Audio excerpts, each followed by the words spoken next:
तो I hope ये सारी चीज़ आपको समझ में आ गई होगी। चलिए अब हम वीडियो को स्टार्ट करते हैं और समझते हैं कि फॉर्म को कैसे अप्लाई करना है, क्या मिनिमम क्वालिफिकेशन वगैरह है, सारी चीज़ें हम ऑफिशियल नोटिफिकेशन के जरिए देखते हैं। तो वीडियो के डिस्क्रिप्शन में हम आपको एक लिंक दे दिए हैं, उस लिंक पर आप जैसे आप क्लिक करेंगे तो आपके सामने कुछ इस तरह का इंटरफेस खुल के आ जाएगा और आप यहाँ पे सीधा सीधा देख सकते हैं मेंशन किया हुआ है। ये जो भर्ती है basically women and child development department की तरफ से भर्ती है, यानी कि इसमें जो पोस्ट है वो इसलिए आंगनवाड़ी हेल्पर की तरफ ये जो भर्ती है, यानी कि इसमें जो पोस्ट है वो आंगनवाड़ी के लिए है, हेल्पर की पोस्ट है। कुछ और भी अदर पोस्ट हैं जो अभी आपको डिस्ट्रिक्ट वाइज दिखाएंगे हम, उसमें थोड़ा सा जो एजुकेशनल क्वालिफिकेशन है वो डिफरेंट है। नंबर ऑफ पोस्ट की बात करें तो इसमें टोटल 10,459 पोस्ट है। और वहीं अगर हम फॉर्म को अप्लाई करने की डेट को देखें तो फॉर्म जो ऑलरेडी स्टार्टेड हो चुका है, यहाँ पे देख सकते हैं ऑलरेडी मेंशन है कि जो फॉर्म है वो ऑलरेडी स्टार्ट हो चुका है। फॉर्म के लास्ट डेट की बात करें कि फॉर्म जो है लास्ट कब तक भरा जाएगा, तो इसकी जो लास्ट डेट है वो 5 दिसंबर 2025 तक है। पोस्ट वाइज ये अलग अलग है, किसी पोस्ट में 2 तारीख, किसी पोस्ट में 3 तारीख, यानी कि 3 दिसंबर 4 दिसंबर ऐसे ऐसे पोस्ट है। लास्ट जो है वो 5 दिसंबर 2025 तक है। ठीक है, अगर हम बात करें कि फॉर्म को अप्लाई कैसे करना है तो देखिए फॉर्म भरने का जो प्रोसेस है वो ऑनलाइन मोड है, यानी कि फॉर्म को आप ऑनलाइन भर सकते हैं। कैसे भरना है वो भी हम आपको आगे वीडियो में दिखाएंगे। देख सकते हैं यहाँ पे जो फॉर्म को अप्लाई करने का जो मिनिमम क्वालिफिकेशन है वो 10th है और 12th है, यानी कि अगर आप 10वीं पास हैं या फिर 12वीं पास हैं तो भी आप इस फॉर्म को अप्लाई कर सकते हैं। यहाँ पे सीधा सीधा मेंशन किया गया है कि आंगनवाड़ी की तरफ से ये भर्ती आई हुई है। और यहाँ पे जो एज लिमिट वगैरह की बात है वो भी हम देख लेते हैं। तो देख सकते हैं इसमें जो एज लिमिट है वो 1/1/2025 से आपकी जो एज है वो कैलकुलेट की जाएगी। देखिए इसमें जो एज कैलकुलेट होगा वो 1/1/2025 से आपकी जो एज है वो कैलकुलेट होगी। अगर आपकी एज मिनिमम 18 ईयर है तो भी आप इस फॉर्म को अप्लाई कर सकते हैं। मैक्सिमम एज अगर आपकी 35 साल है तो भी आप इस फॉर्म को अप्लाई कर सकते हैं। और हाँ, इसमें एक सबसे अच्छी बात यह है कि इसमें एज रिलैक्सेशन भी देखने को मिल रहा है। मतलब आपको एज रिलैक्सेशन यानी कि एज में छूट भी मिलेगा। जैसे आपको मान लीजिए 35 ईयर आपकी एज हो चुकी है, 36 साल मान लीजिए आपकी एज हो चुकी है और आप इस फॉर्म को अप्लाई करना चाहते हैं तो आप तो भी आप इस फॉर्म को अप्लाई कर सकते हैं। वो कैसे अप्लाई कर सकते हैं वो चीज़ को हम समझ लेते हैं। तो देखिए अगर आप मान लीजिए एससी एसटी या फिर ओबीसी कैंडिडेट हैं तो यहाँ पे ये देखिए इसमें सीधा सीधा मेंशन किया गया है कि एज रिलैक्सेशन जो है वो एज पर गवर्नमेंट रूल के अकॉर्डिंग आपको, अगर आप एससी एसटी कैंडिडेट हैं तो आपको 5 साल का एज रिलैक्सेशन मिलेगा। वहीं अगर आप ओबीसी कैंडिडेट हैं तो आपको 3 साल का एज रिलैक्सेशन मिलेगा। मतलब अगर आप 38 साल के या फिर 37 साल के हैं तो भी आप इस फॉर्म को अप्लाई कर सकते हैं। बिकॉज इसमें एज पर गवर्नमेंट रूल यहाँ पे सीधा सीधा मेंशन किया गया है कि अगर आप ओबीसी कैंडिडेट हैं तो आपको 3 साल का एज रिलैक्सेशन दिया जाएगा, जो कि काफ़ी अच्छी बात है। देख सकते हैं ये जो भर्ती आई हुई यानी कि ये जो वैकेंसी आई हुई है इसमें अलग अलग डिस्ट्रिक्ट वाइज और हर डिस्ट्रिक्ट में अलग अलग पोस्ट है, यानी कि नंबर ऑफ पोस्ट जो है वो अलग अलग है। जैसे कि मान लीजिए ललितपुर में जो पोस्ट है टोटल 262 पोस्ट है। वहीं शामली की बात करें 242 पोस्ट है।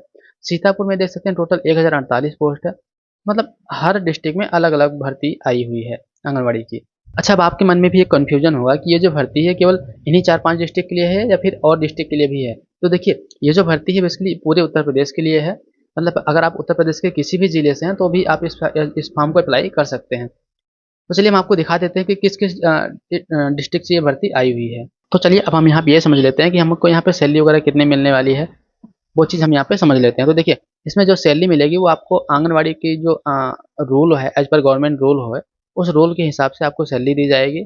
ठीक, यहाँ पे सीधा सीधा मेंशन किया गया है कि the higher authorities of the women and child development department is going to pay candidates as per rules. ठीक है, तो जो भी गवर्नमेंट का रूल होगा उसके रूल के हिसाब से आपको इसमें जो सैलरी है वो दी जाएगी। अब हम यहाँ पे ये समझ लेते हैं कि इस फॉर्म को अप्लाई करने के लिए फीस वगैरह हमको कितना पे करना होगा। तो देख सकते हैं यहाँ पे सीधा सीधा मेंशन किया गया है कि आंगनवाड़ी रिक्वायरमेंट 2025 एप्लीकेशन फीस जो है वो जनरल ओबीसी ईडब्ल्यूएस एस और एससी एसटी ये सारी कैटेगरी के लिए जो फीस है वो नील है, यानी कि फॉर्म को अप्लाई करने की जो फीस है वो एकदम जीरो है। तो मतलब आप इस फॉर्म को अप्लाई करने के लिए कोई भी 1 रुपये चार्ज देना नहीं है। अब हम यहाँ पे ये समझते हैं कि इस भर्ती का जो सिलेक्शन प्रोसेस है यानी कि इसमें जो चयन होगा वो किस बिहाफ पे होगा। तो देख सकते हैं यहाँ पे जो भर्ती होगी इसमें कोई भी एग्जाम नहीं होगा, कोई भी इंटरव्यू वगैरह नहीं होगी। मेरिट लिस्ट और डॉक्यूमेंट वेरिफिकेशन के बिहाफ पे आपकी जो है भर्ती होगी। तो जिन लोग का भी डॉक्यूमेंट अगर कुछ थोड़ा बहुत गड़बड़ है वो अपना सही करा लें, क्योंकि इसमें जो भर्ती होने वाली है वो बेसिकली आपको मेरिट लिस्ट और डॉक्यूमेंट वेरिफिकेशन के बिहाफ पे होने वाली है। इसमें कोई भी एग्जाम नहीं होने वाला है और ना ही कोई इंटरव्यू वगैरह होगा। जस्ट आपकी मेरिट चेक की जाएगी। वहीं अगर हम डॉक्यूमेंट रिक्वायरमेंट की बात करें कि कौन कौन से डॉक्यूमेंट की इसमें जरूरत पड़ेगी, तो देख सकते हैं यहाँ पे सीधा सीधा मेंशन किया गया है कि फोटो और सिग्नेचर और एजुकेशनल सर्टिफिकेट, जैसे कि आप 10th पास है या फिर 12th पास है तो वो आपका सर्टिफिकेट चाहिए। उसके अलावा कास्ट सर्टिफिकेट यानी कि जाति प्रमाण पत्र। उसके अलावा एक और चीज़ इसमें मांगी गई है वो डोमिकल सर्टिफिकेट यानी कि निवास प्रमाण पत्र भी देना होगा। साथ ही आपको एक आधार कार्ड यानी कि आपको एक पहचान पत्र देना होगा, चाहे आप आधार कार्ड दे सकते हैं या फिर कुछ और भी चीज़ें इसमें लगा सकते हैं, जैसे कि पहचान पत्र वगैरह भी दे सकते हैं। ठीक है, अब हम आपको यहाँ पे एक नोटिफिकेशन ओपन करके दिखा दे रहे हैं कि कैसे फॉर्म को अप्लाई करना है, क्या क्या चीज़ों की रिक्वायरमेंट होगी। एग्जैक्ट जो आंगनबाड़ी की जो ऑफिशियल नोटिफिकेशन है उसको हम दिखा देते हैं। ठीक है, तो मान लीजिए, चलिए यहाँ पर हम ललितपुर पे क्लिक करते हैं। पोस्ट भी हर डिस्ट्रिक्ट के लिए अलग अलग है, जैसे कि इसमें देख सकते हैं बार के लिए जो है ग्रामीण में 29 पोस्ट है, वृद्धा के लिए जो ग्रामीण पोस्ट है वो 64 है। हाँ, खड़वारा जो ग्रामीण है उसमें 52 पोस्ट है। तो हर गांव के लिए अलग अलग पोस्ट है। इस फॉर्म को अप्लाई कैसे करना है तो देख सकते हैं यहाँ पे सीधा सीधा मेंशन किया गया है कि विभाग की वेबसाइट जो होती है, यानी कि इनका जो ऑफिशियल साइट होगा उस पर जाके आपको फॉर्म को अप्लाई करना होगा। और फॉर्म को अप्लाई कैसे करना है वो आगे अभी हम आपको दिखाएंगे भी, तो इसलिए वीडियो को लास्ट तक जरूर देखिएगा। और यहाँ पे देख सकते हैं कि फॉर्म को जो अप्लाई करने की जो लास्ट डेट है, अंतिम तिथि है, वो 1/12/2025 है, यानी कि 1 दिसंबर 2025 में ये फॉर्म का जो लास्ट डेट है वो एंड हो जाएगी। तो 1 तारीख से पहले पहले आप इस फॉर्म को अप्लाई कर लीजिएगा। तो ये कुछ सारी चीज़ें इसमें मेंशन की गई हैं, एक बार इसको आप अच्छे से पढ़ लीजिएगा फॉर्म को अप्लाई करने से पहले। तो चलिए अब हम आपको ये बता देते हैं फॉर्म को अप्लाई कैसे करना है। तो जैसे आप दिए गए डिस्क्रिप्शन के लिंक पे क्लिक करेंगे तो आपके सामने कुछ इस तरह का पेज ओपन होगा। इसमें आप नीचे आएंगे, यहाँ पे सीधा सीधा दिया गया है अप्लाई ऑनलाइन और यहाँ पे लिखा गया है क्लिक हेयर। तो आपको यहाँ पे क्लिक करना है। जैसे आप यहाँ पे क्लिक करेंगे देख सकते हैं इसका जो ऑफिशियल साइट है वो ओपन हो गई है।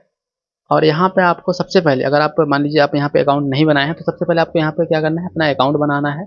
और अगर आपका अकाउंट बना है पहले से तो आप यहाँ लॉगिन पे क्लिक करके सीधा आप लॉगिन कर लेंगे। और नहीं बना है तो सबसे पहले आप ये सारी चीज़ें भर के अपना रजिस्ट्रेशन कंप्लीट करेंगे। तो कैसे क्या भरना है वो चीज़ हम आपको दिखा देते हैं। हाँ, इस वाले सेक्शन में आवेदक का नाम यानी जो कैंडिडेट है वो उसका नाम भरना है। यहाँ पे कैंडिडेट के पिताजी का नाम, यहाँ पे अपना डिस्ट्रिक्ट चूज करना है, और यहाँ पे अपना आपको मोबाइल नंबर, यहाँ पे आधार नंबर, और यहाँ पे आपको पासवर्ड, और यहाँ पे आपको अपनी ईमेल आईडी इंटर कर देनी है।